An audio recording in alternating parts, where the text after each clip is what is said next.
Okay, so we are looking at a heart model. So the heart model, we're looking at the anterior aspect right now, and then this is the posterior aspect when we're looking at the holes here. This is just for the stand, so you can ignore this one. So when we're looking at the front of the heart, we're gonna notice a couple of things. These things here are the auricles of the atria. These are gonna be the ventricles down here. The major blood vessels includes the pulmonary trunk, which is an artery.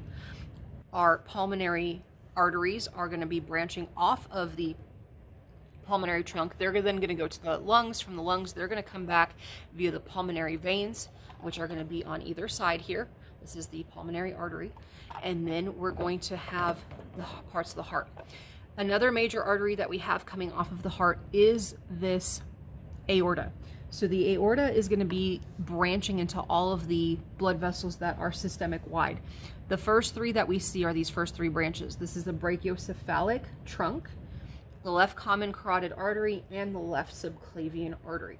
So when we have our heart has four different chambers. We have two atria, one on either side on the top, then we have two ventricles. So when blood flows through the heart, the first place that it's going to come is into the right atrium. So this is right side, this is left side. So this is the right atrium here, this is the right ventricle. Between the right atrium and the right ventricle, we have this valve here. You'll notice there are 3 points of attachment, 1, 2, and 3. That is the tricuspid valve. It separates the atria from the ventricle.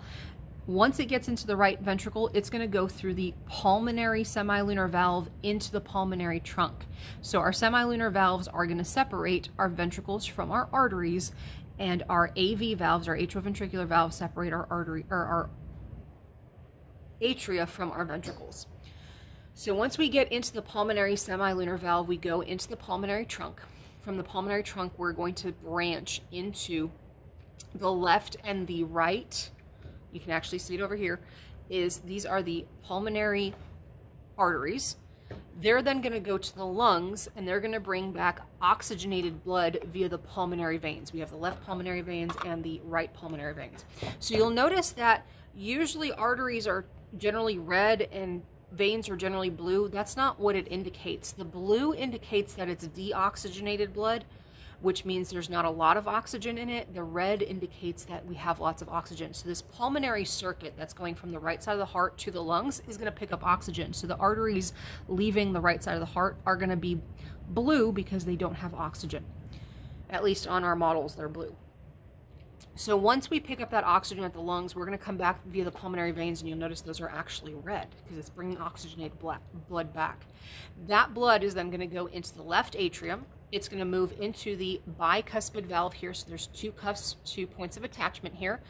And it's also known as the mitral valve. And that's going to go into the left ventricle.